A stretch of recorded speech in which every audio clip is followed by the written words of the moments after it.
Welcome to MMA on the Rocks. My name is Bill Welker, and you are listening to Picks and Pours 43. We've been on a brief hiatus from the podcast, just a lot of things going on. Last week was Halloween, and before that, who knows? I think I scratched my eyeball. Oh, yeah. There was that, too. So, of course, that's the voice of Matt the Mechanic, who's going to give you his picks on UFC Vegas 100 coming up here shortly. Before we get into that, a lot has happened since the last podcast. United States has a new president-elect, and it will be Donald Trump, who will be, I believe, the second president to serve 2 non-consecutive terms in the White House. And a lot of people are, feeling a lot of things about it. Very emotional. But there's at least 74 million happy people about it. So there we have it. New president, election's over, and we'll see what happens from here. But you guys aren't here for political opinions. You're getting that everywhere else. So let's get into. I have my hot take is a political hot take. Is it at least related to MMA? Nope. Oh. But it's not really a hot take that you're gonna have to take a shot after. Okay. It's probably not what you're expecting. Let's hear it. Me to come with, and I feel like I have to play the most rational take I've heard on this election, and it's about the people that are feeling a little let down with this with the results. And we all like to look and see the freakouts online, but I don't think we should spike the ball, and I brought a clip from Alex Jones to back this up. Here we go. We're about to show you some more of the latest complete meltdowns and freakouts by leftists here in the United States, because they think the second coming of Hitler has come with President Trump being reelected for the third time to be the 47th president of the United States. They have Stockholm syndrome. They love the establishment. They love their abusers. They think that they're the mavericks, the underdogs, the rebels. But conservatives and populists who are making fun of them need to understand that these people were brought up in this culture. They were set in front of the television by their parents. They were then brainwashed by the educational system. And these are fellow Americans who we lost to the brainwashing. It struck home with me because he's right. Everyone that's upset with this believes that they are on the right side. Sure. And I don't think we should make mockery of their fear. So I'm just saying, let's be nice. Well, I'll drink to that. Here's to Americans, all of them, no matter who they voted for. And with that, let's leave the politics to the pundits, and we'll talk about things that are in our wheelhouse, like whiskey and MMA. I gotta be honest, Matt, I haven't been excited about MMA for the past few weeks, and I think that's why it's been a little easier to not do a podcast. And this card is not really helping to snap me out of it. Like, I just feel like maybe it's a little bit oversaturated, so it's a little harder to get excited for every fight night like I used to. And that's coupled with the fact that I've just been busy with a lot of other things lately, but I used to really look forward to every fight night, no matter how weak the card was. And I used to always try and hype every card up and talk about it like it's going to be a great card, find the positives in it. And I've been lacking that motivation lately. So I'm going to try my darndest here with UFC Vegas 100. But I mean, this card is falling apart before it even happens here. I mean, I kind of haven't felt the same way. I think that might be like what we've had going on, or there's been a lot of other things to focus on. Sure. And then they've also kind of switch the time zone ups on us, so you can't really get into a rhythm or know when you're going to watch it, But the Max Holloway, not Max Holloway, yeah, Max Holloway Taporia fight, we missed that. That was a great fight. I don't think I didn't watch. I was working, so I didn't watch the card, but I enjoyed that fight. And there's some good fights coming up.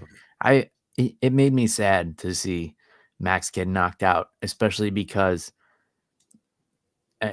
I'm thinking if he had listened to my advice and just stayed at lightweight, that wouldn't have happened. He's such a big dude.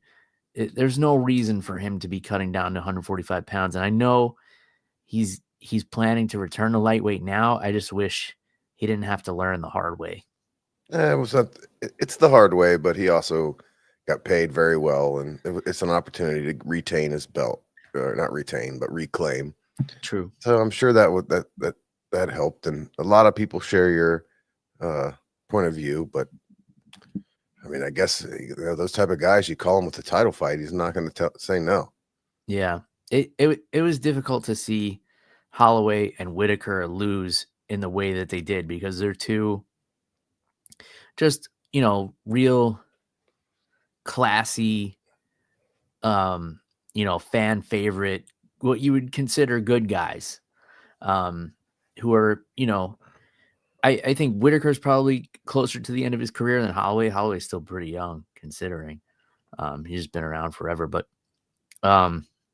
yeah, just to see two guys that are so likable, lose back to back like that. I think it took a little wind out of the sails for me. And I think a lot of people probably feel the same way. Yeah, Robert Whitaker's loss was pretty gruesome, and then you saw the picture of the rumored broken jaw, but that turned out to all be not true, and it's just an issue he already had that he has to get fixed. Yeah. So the teeth were like loose already, or yeah, he said that happened before. His jaw wasn't broke. He just has a genetic bone problem in his front kind of bottom jaw. like Anthony Smith when his teeth fell out and it turned out they were like fake teeth or whatever. I don't think they were fake, but I just think it was an issue that he was already a thing, and I mean, I'm sure it sucked because his teeth weren't where they're supposed to be. But the Max fight, it sucked to see him go down, but he was right in that fight. I mean, that fight was. I mean, I remember watching it going, oh well, there's a train crash coming, but I don't know. Max was doing a really good job with it. Leg kicks on both sides, but I don't know. I had Max right in that fight, 1-1 before the finish came. Yeah, he was in there until he wasn't. I think what's kind of resonating for me is the kind of like changing of the guard that's happening right now. We also saw Rose Namajunas take a loss, and she's been a staple in this women's division, in this women's MMA for such a long time. I don't want to say in this division because she's gone up a division. But I thought she looked good in that fight. I thought it was a really close one. Did you watch the Erin Blanchfield? Yeah, I had it on. So I think most people gave Erin Blanchfield, Rose Namajunas 1 and 2, and then Erin Blanchfield 3, 4, and 5. I had like a different perspective on it, but in fairness, I turned it on in round 3, and I gave round 3 to Erin Blanchfield. I gave 4 to Rose and 5 to Erin Blanchfield. And then going back and watching it, I gave Rose 1, and I thought 2 was kind of questionable. But I remember how I watched that fight.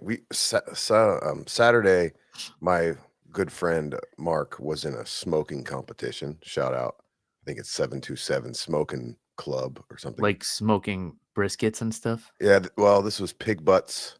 Okay. Wasn't ribs, a cigarette smoking competition? No, and the money muscle, whatever the money muscle is. They end up winning the competition down in Largo. But when I came home, I was just trying to watch. Had already known the results, so I watched the first round, and I saw Rose won that. And then I was like, well, I know she loses, so I know it's just what's going to happen. So we went to the main event. Yeah, that's what sucks when you know the result. and you try to watch the fight. Yeah. I hate doing that because then my brain will always try to find ways that the decision was wrong or something. So I hate watching the fight already knowing the result. Yeah, that's like any sport too. Who wants to watch a football game and you know what happens? But I definitely know what you're talking about. Like, it's like our heroes are fading, and like Taporia, he's a little asshole that I don't particularly care for, and Yeah, seeing he's him hard to like. He really but is. he's a phenomenal fighter. I mean, Sure. the guy can fight, but you don't. It's like I don't really like this guy, and he's doing this to Max. I think that's more what turns me off than I'm Yeah. a huge Nate Diaz, Colby Covington fan, and that's not, those days are over. Yeah, and for me, it's a little worse because I've had to see many changings of the guard. Um, probably Chuck Liddell is the one I took the hardest. When he lost a couple of fights, but then he got knocked out cold by Rashad Evans, and then I was there live when he got knocked out by Shogun. So that was like the first one, and that was a long ass time ago. But yeah, I've gone through many iterations of this. Seeing fighters just compete longer than they should, and I'm not saying that happened with Max Holloway, but just seeing like the new crop of fighters come up. Man, I remember when John Jones was coming up and beating the shit out of some of my idols. He Who's beat this up guy.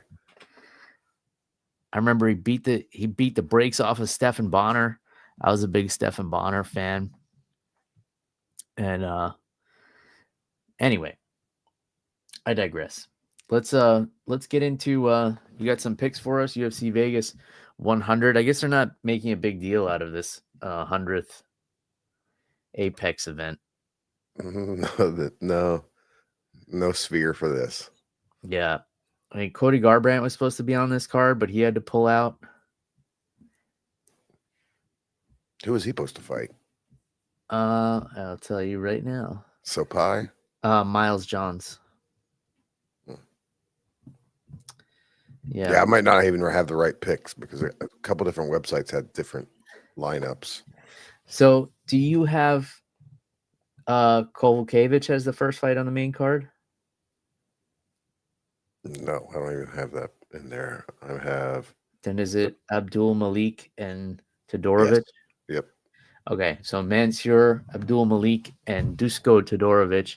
Abdul Malik undefeated. Todorovic 12-4. So Abdul Malik only 6 fights to his name. But he had a big knockout win on the Contender Series. This guy has finished all 6 of his fights, so I would imagine he's a favorite going into this one. Todorovic looks like Dustin Poirier if he was like from some Eastern Bloc country. Dusko Thunder Todorovic from Serbia. The Serbian Dustin Poirier. He's coming off a loss to Kristen Leroy Duncan, and it was a TKO due to a knee injury. So how big of a favorite is Abdul Malik going? Minus 485. Damn. And these guys, well, this card is all big odd swings. Really? Yeah. So there's a lot of money making opportunity here. Yeah, unfortunately, I think I agree with Vegas on a lot of them. So I will be taking Mansour on this one. They're both grapplers, but Mansour's like just to slam somebody on their head and beat the shit out of them. And this Dusko, he's actually had 2 fights stopped to knee injuries. So, oh boy, yeah, I'm just gonna have to go with the favorite here. Yeah, you don't want weak knees going in against this monster. All right. I'm not mad at that one. Luana Pinheiro against Jillian Robertson. I would think that Jillian's the favorite here. Yep. But I don't imagine she's a huge favorite. Minus 395. Wow. Huh. I don't know how I feel about that. I mean, I know. I guess it makes sense. I mean, Pinero's coming off of back-to-back losses. She did get submitted. She got submitted by Angela Hill. Never mind. Yeah, those are good odds. If you got submitted by Angela Hill, Jillian Robertson is not the next person you want to be getting in there with. Yeah, I actually think like Jillian is even though it's minus 395, she might as well be, the lock of the week. I think she's on her title run at 29 years old. What are the odds of Robertson by submission?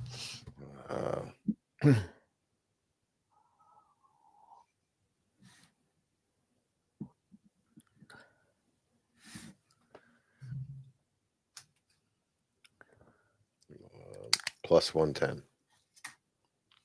Okay. That might be the way to go. At least get a little plus money for your I'll let you little call bit an of- audible. I'm feeling good this week. I'm feeling happy. So you're just going straight money on Robertson? No, I'll change it.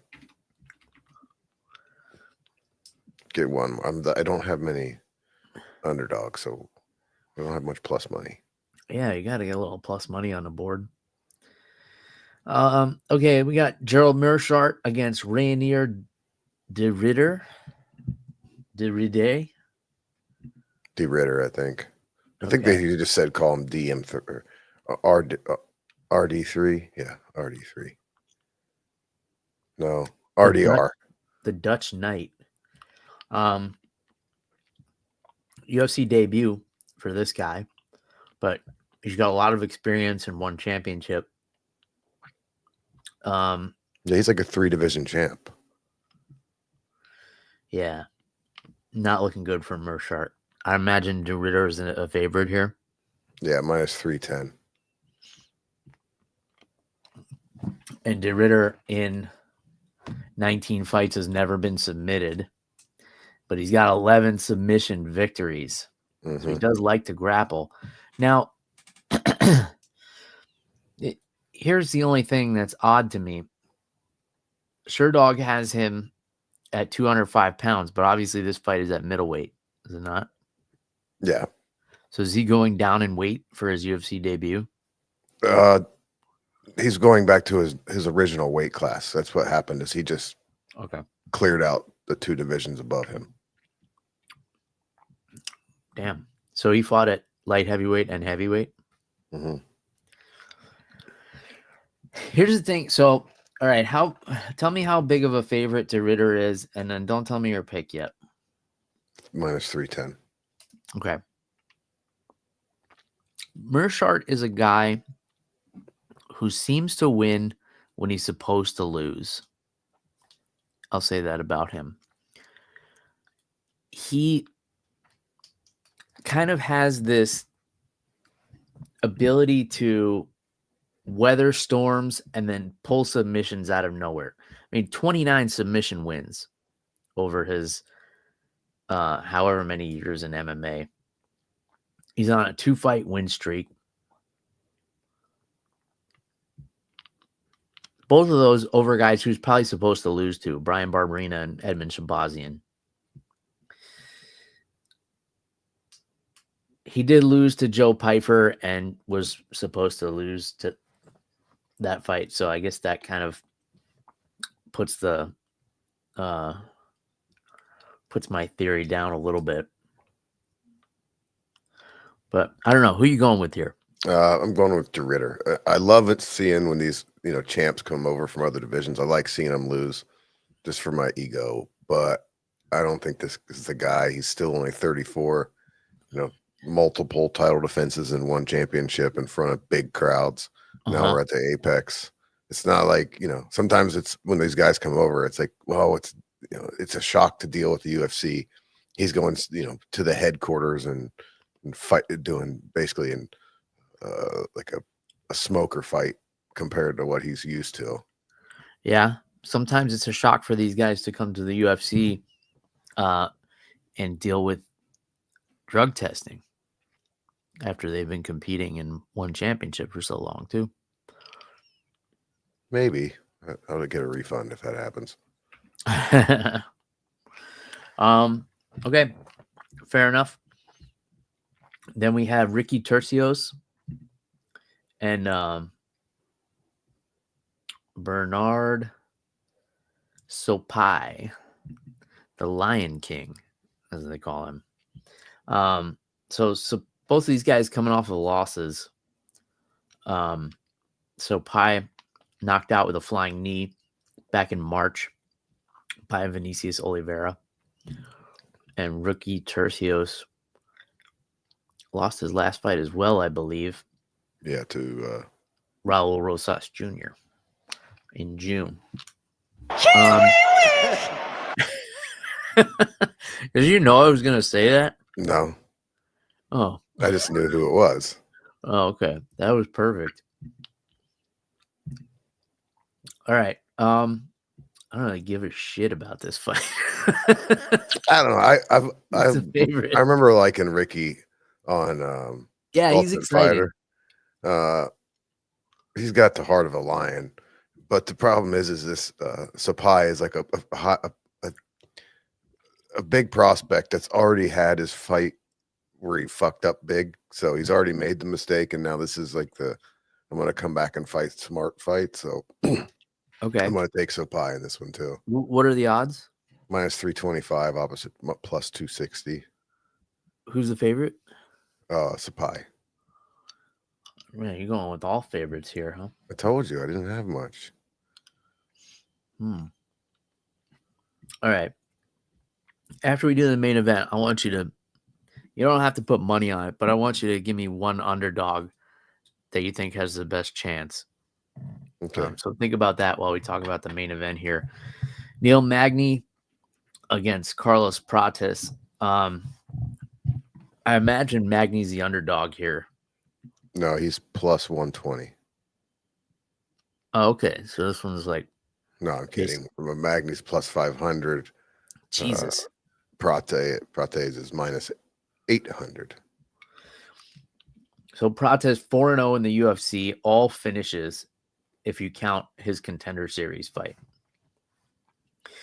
Trevin Giles, and then he knocked the stuffing out of Chuck Buffalo back in June, and then knocked out Jingliang Li just in August. So this guy is super active, loves to fight, hasn't lost since June 2019 in one championship. And hasn't been finished since January 2017. This guy is, he's got a lot of experience.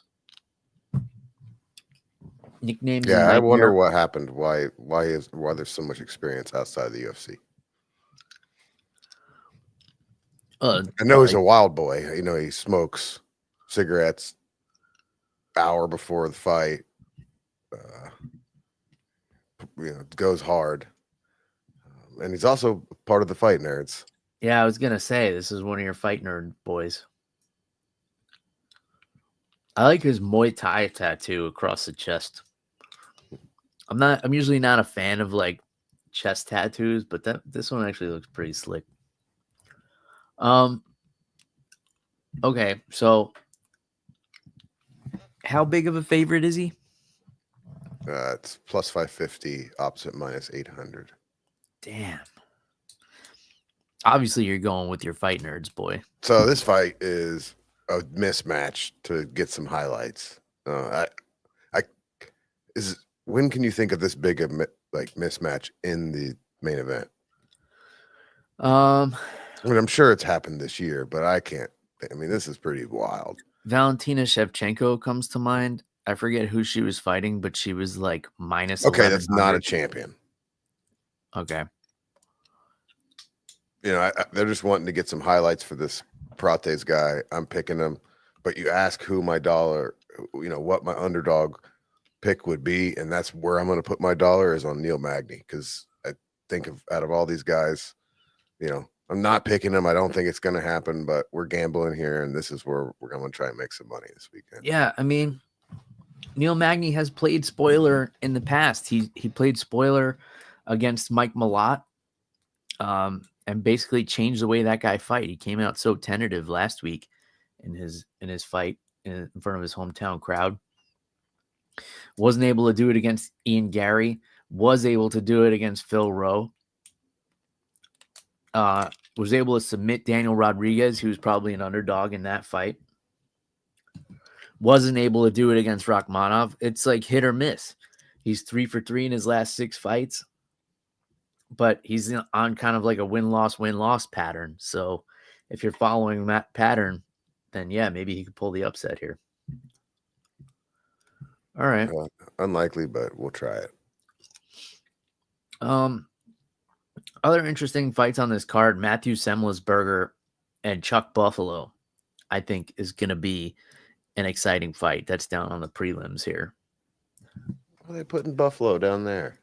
I don't know, especially right after Donald Trump won. You would think they'd want to get Chuck Buffalo up on the main card there. Yeah, but, you think he will put him on the microphone, or maybe that's why they didn't. Yeah. DC is nervous about giving old Chuck Buffalo the microphone. But he's coming off of that nasty knee to the body knockout from Prates. But before that was undefeated in the UFC and was on a 6 or 7 fight win streak.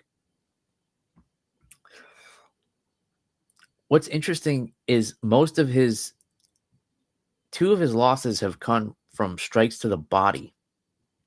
So I'm wondering if that's a weakness that Semelsberger is going to seek out in this fight here. But two exciting guys with both have kind of relentless styles. So I like that fight a lot. Huh? Who do you think's the favorite? Semelsberger. Yeah, plus 136 minus opposite minus 160. No, Ratke's the favorite. Oh, really? 162. Okay. Is that where Bill's dollar's going this week? No, I think Chuck Buffalo probably gets the win. Cody Stamann and Damon Blackshear will be a fun fight as well. And then Tresean Gore, this guy was like such a hot prospect coming off of The Ultimate Fighter, and he's still 4-2. Like, what's going on with this guy that he hasn't been fighting? Do you think that's the guy that, like, the Contender Series, like it's one of those guys that performs well, so they do well in the Contender Series, and then once you start to crank up the skill level, it just kind of surpasses. So he's only had 2 fights since losing The Ultimate Fighter to Brian Battle. Cody Brundage, he lost to, and then he beat Josh Friend and submitted him. That was in October 2022, and we haven't seen him since. Wow, I wonder what went there. Yeah, there's got to be a story behind this one. Well, I'm sure who's doing color this week. It won't be Anik. Somebody will tell us. Yeah, it'll be who's the other guy? Oh, the guy I don't like. White guy. Yeah, I actually do like him, but his name escapes me right now. Tall dude. Yeah, I don't know if I don't like this way his voice sounds. But... He's the guy that used to do WWE, right? Brandon Fitzgerald. Yep. There it is. All right. Let's see. Any news? Yeah, there's a little bit. Do you know what the big fight coming up next week is? I wonder if it's no on your clue. radar. Mike Tyson, Jake Paul is next weekend. That's not a big fight. That's a big fight. I mean, it's not. That shouldn't be happening. It shouldn't. Mike Tyson's like 60-something years old. He almost had a heart attack before the last fight. Like, why are we doing this? No, it was an ulcer. Whatever. What are we doing here? I'm not saying I'm excited for it. It just seems. I'm kind of agreeing with you that the whole thing seems weird because it's going to be huge. It's on Netflix, live on Netflix. So I canceled my Netflix. Oh, okay. Well, I'm sure there's plenty of people that didn't. Bilal Muhammad's out of UFC 310 with a nasty bone infection, which Yeah, I just did see that. I don't get. Do you have to get like a cut to the bone to get that, or how the hell's that happen? You get a break it? I'm not sure exactly. I mean, maybe it was a cut that just, is the type of bacteria that got in there is the type that attacks the bones, so it just had to get in there. I don't know. Yeah. Maybe we got some doctors watching that could tell us. Yeah. Looks Yeah. gross. And there's another mini hot take. They're talking about an interim fight for the belt, which I find completely offensive. Like, it hasn't been that long since he won the belt. John Jones has been out for how goddamn long? He's like, I need 6 weeks. I got to wear this thing for 6 weeks so I can get right back into camp. But there has been an interim title fight at heavyweight. But the interim guy is not going to get to fight the right first time ever. I wouldn't buy into that shit if I was fighting for the interim belt or not. I don't know. But it does suck that Shavkat's in fight camp. You got to realize that the interim titles are to appeal to the casual fans. If they can't put a champion in there, they just want to like, oh, look, these two guys are fighting and it's for a title. Yeah, but the speculation for the replacements is old dudes, Usman, Colby, or Leon. I mean, what a weird world would it be if Colby somehow is wearing a freaking interim belt here all of a sudden? I mean, I think he did turn it down, but that would be a way he could get back, like the quick way back. I mean, it sucked for Bilal. I mean, he'd probably go. The fight probably would go well, but the trash talk leading up to it would be pretty brutal from Colby. Yeah. I mean, damn, that's actually like a WWE storyline I just wrote. I would think Rachmanov would have to be part of an interim. Yeah, it's one of those three versus Rachmanov. Right. Do you think any of those three beats Rachmanov? Who the hell knows, man? It's you had asked me 5 days ago. I could, I maybe thought Trump was going to lose, but that didn't even come close to happen. But who knows? Yeah. All right. There was rumors earlier this week that Rachmanov was hurt because he's wearing like a knee brace, and the fight was off because of that. Huh. Was that supposed to be the main event next week? It's 310. When is that? Is there even UFC next weekend? Man, I'm so out of the loop. Ask me. You can't ask me. This is the December 7th card. Next week is John Jones Stipe. That's next week? Yeah. Oh man. And there's some drama on that one because there's a lot of rumblings that Oliveira's out of the co-main versus Michael Chandler. Oliveira's the co-main against Michael Chandler? I don't know anything that's going on. Jesus. And then Bo Nickel, Paul Craig. That's about it. Okay. That's a fun little card. Well, it goes. The main card opener is Marcio Ruffy versus James Lontop. Oh, so it goes downhill from there, huh? And then before that is that Vivian Araujo versus Karine Silva. Those are main card fights. Marcus McGee, Jonathan Martinez. Okay. Chris Weidman, Eric Anders is on there. Jim Miller's Damon Jackson. They're putting Chris Weidman on the prelims in New York. Yeah, at Madison Square Garden. Damn. Over those people I could never heard of. Wow. If that's not a nudge to retire, Mickey I don't know. Gall is on the early prelims. Mickey Gall's still in the UFC? Yeah, he's fighting. He's fighting someone. Wow, Anthony Smith. Dominic Reyes was canceled on this card. Man, how did they not put Weidman on the main card at Madison Square Garden? Or at least the main event of the prelims. I mean, yeah, like give him the opportunity maybe to retire there, like with people watching. how many fights does this make for Jim Miller? 30. A fuck ton. Jim Miller's gonna headline UFC 400. 50. Who's he fighting? Damon Jackson. Okay.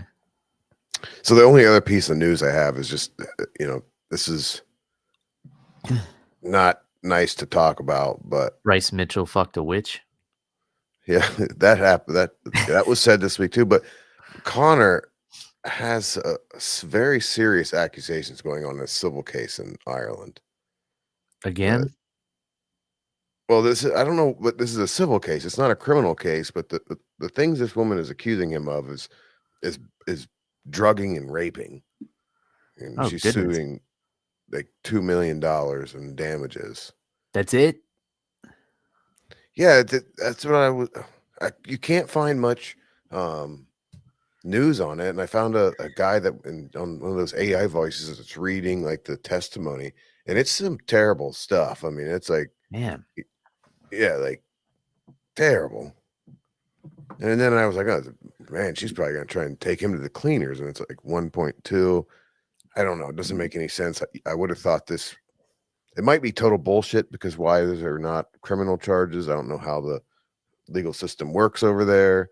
Well, is it possible that this is something that's already been tried in court? I mean, I would think that the cops have been involved, so they must have not charged him criminally, and somehow she, the low, I mean, $1.8 million is a lot of freaking money, but it seems low for what she's accusing him of, and maybe she thought it was. I don't know. This is all speculation. Maybe she was just hoping to get a settlement. He's like, hell no. Yeah, it seems like, maybe some lawyer is advising her, like, let's just set the bar low, so maybe he'll throw us $1 million to shut the fuck up. I don't know, but the accusations are terrible, and I hope it's not true. And if it is, shame on him. Yeah. No more shame on him. More than yeah. that. I mean, Connor is just like he's just like a ticking time bomb, man. Or this could be nothing, and we shouldn't feel any negatively towards him about this. Yeah. But obviously the guy's spiraling into drug addiction and other bad things. Like, even if this is not true, it's not like he's on the path to becoming a monk anytime soon. He's going down some dark roads, and I hope he finds his way off of them. Yeah, for sure. It's not good stuff. All right. Well, to end things on a positive note, I'm excited for my trip in a couple of weeks to the bourbon motherland of Bardstown, Kentucky. Doing a night in Louisville, hitting a couple of distilleries there, and then going to Bardstown, hitting a few there. I might have to cut Buffalo Trace out of the itinerary. Might not have time, but I'm hitting like 10 other distilleries. So I'm excited for that. If anybody listening has any tips on, places to eat or things like that, although I have a lot of that mapped out already. Got a couple of reservations. Found a nice steakhouse in Louisville that we're going to hit up. And then in Bardstown, I plan to eat at the Willett Distillery and Bardstown Bourbon Company, which I hear is like the must dine at distillery. Do you enjoy eating out that much? Yes, without a child. Absolutely. That's good for you. Yeah, I mean, with the kiddo around, she doesn't, it's hit or miss. Sometimes she's great. Sometimes, you don't get to enjoy a meal. But maybe it's because we don't have kids, but like going to a restaurant and eating dinner like that, doesn't appeal to me in the slightest. Yeah, because you can have a peaceful meal at home whenever you want. Like the whole getting the check, waiting on the check. Here's my card, like that. I don't know. Maybe I'm cheap. I hate the prices, and I'm like, well, this steak isn't that great. That's like $7. Oh, I am pretty picky about where I will order steak when we go out to eat because for that reason. But like I do 95% of the cooking in our house. So like just cooking dinner with like a kid pestering you and then I get you it. I get it. You don't yeah, when you have free time, you don't want to do anything. You don't want to have to do right. anything. Yeah, so, like, even I don't care if it takes the waiter an hour to bring the check. Like, if we have a wife and I have a date night or whatever, Okay, that kiddos have makes a a lot of blast sense. with the babysitter.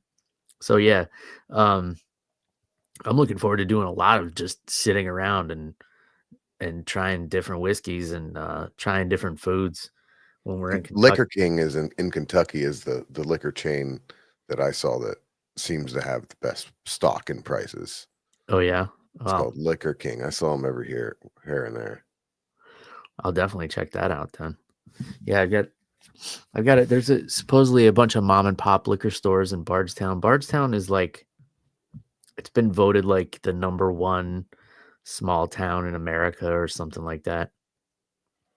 But So, I'm sure they know. I mean, I'm sure they know what people are willing to pay for these bottles. oh, sure, That's the sure. problem I've been running into over the last couple of years. Is the Yeah, yeah, word's out. Screw you, Joe Rogan. yeah. Thanks a lot, Joe Rogan. You know he's getting people elected and screwing up the bourbon prices. I Son know. of a bitch. Stop being sponsored by Buffalo Trace, Joe Rogan. This is a I don't even think he's been sponsored for a while. I mean, I listen to almost every episode, and I don't hear that ad I ever. I haven't heard it for a while, and I listened to an episode. Um, I forget which one it even was because I listened to a bunch of the recent ones, and I did hear one ad, but all of his sponsors are bullshit. ZipRecruiter is trash. I wouldn't care if they offered to sponsor this podcast for a lot of money. I wouldn't accept it because I used ZipRecruiter for job hunting and I used it as an employer trying to hire people. But they And have a pretty good reputation, right? Like I as a don't whole. see how. I And don't see how. Rogan's never hired anyone. He has 2 employees, so what the hell does he know? Yeah. Maybe Yeah. maybe he found Jamie on ZipRecruiter way back in the day, and it's like, oh, we made the No. greatest podcast ever. No, because they had a story about how they met. They met at some comedy club or something. What a lucky, I mean, what a lucky night for Mr. Jamie. Yeah. Or maybe the other way around. Maybe it doesn't work without him, but I mean, it has been kind of interesting. It's been interesting to listen to Rogan all these years and hear how much he was not interested in being political, and then this week on his show talk about how he's thinking about running for political office.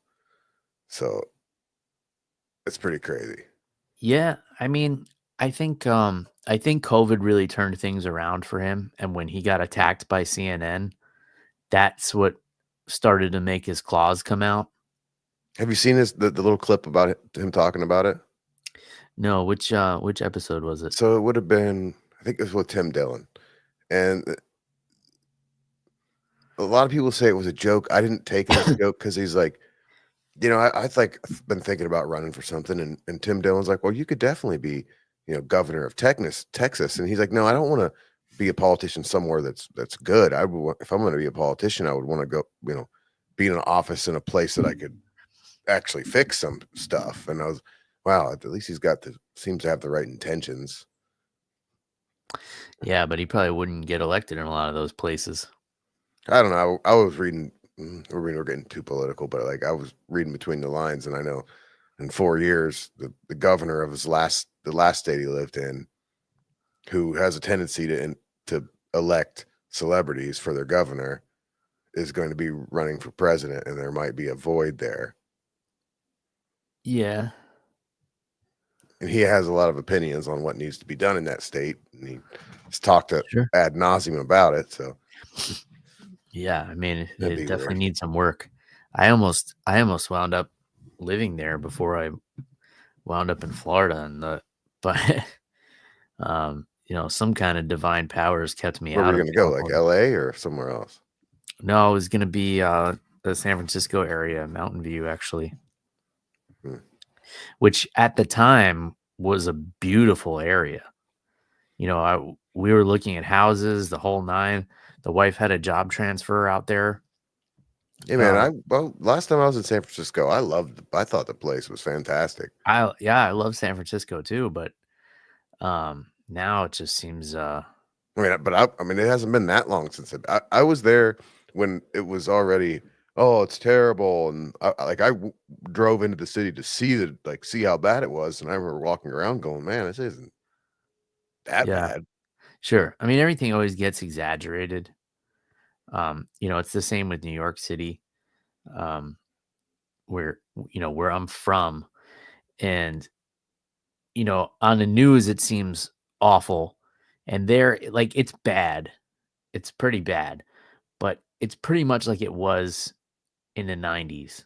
So it's like kind of normal to me. Like, it had better years in between, but it's Yeah, not like I mean, it's not I like I know about to burn to the ground. there's probably a dozen homeless people within 1,000 yards of me right now as we speak. So I don't think it just didn't seem like I didn't see any poop in the streets like everyone likes to talk about. Yeah, And I maybe it's went not looking as bad for it. as they say. I mean, there were some times where we're like, "Whoa, this is kind of rough," but it's a big city, man. I mean, Yeah. All right. Well, if anybody has any tips on Bardstown or the surrounding area, the wife and I are also doing a road trip. Childless, by the way. I'm not bringing my child along to all these distillery tours. She's going to be with my parents. This is our first kid-free vacation, which is exciting. are they coming down here, or you're taking her up there? So they're actually coming here to pick her up and bring her back to New York with them. And then we're going to drive to New York from Kentucky and have Thanksgiving with the family there. We got a comment from Tom D. Tom D says, same thing with Minneapolis. I see the media coverage about the city and it's always overblown. Yeah, they got a lot of bad press in Minneapolis there for sure. Chicago too, I'll say. Even when I went to Chicago, I don't remember the year, but I remember the combat sports timeline. It was when Conor fought Floyd Mayweather. And I remember when I was about to go there and people were warning me like, "Oh, don't have your phone out of your pocket on the street and you're going to get mugged." And I was like a little nervous to go there, and then it was fine. Yeah, but I mean, Chicago's got a lot of violence. When we're going to these places, we're probably, one of the times I went to DC, I got an Airbnb in the area I shouldn't have. And that was definitely dangerous. Like, I was like, this is not the National Mall. Like, I had to move my Airbnb because it was bad. Like, I did not belong there. I was told by multiple people that I did not belong there. So, maybe I did. But San Francisco is just a good example because I went to the neighborhoods that they tell us is bad, and they're not that big. But Yeah.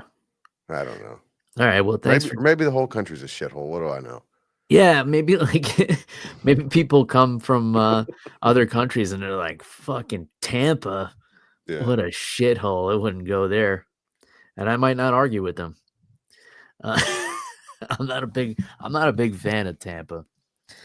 But not because of violence. It's more because of the douchey rich people that I don't like Tampa. Yeah. There are a lot of those. And it seems to be getting more and more. Yeah, I'd rather be slumming it. You're doing it right where you're at. You're in I think the gem of the Tampa Bay area. Yeah. So all right. Let's call it there. UFC Vegas 100 coming up next week. Tom, thanks for chiming in towards the end of the episode. Let's get you in at the beginning next time.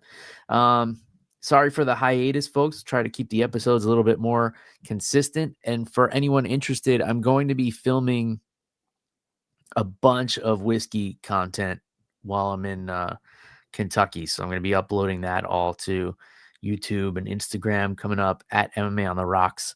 Of course, if you're not already following on Instagram, I'm sure anyone listening to this is, because I'm more popular on Instagram than anywhere else, I think. Yeah. Do you want to leave end the show with your favorite Trump clip? Oh, is it Henry Cejudo? Yeah. Henry, you know who I'm talking about? Henry Cejudo. Henry. That is probably my very favorite Trump soundbite. Henry, Yeah, that's why I kept it on the board for you. I know you know like who I'm that one. talking about? Like, he didn't want to say the name because he knew he could. You know who I'm talking about? If I ever get the chance to interview Henry Cejudo, I'm going to introduce him just like that. Yeah. Mark my words. Henry, if you're listening, come on the show. I'm a big fan, but I'm going to call you Henry Cejudo. I thought it was Sanuho.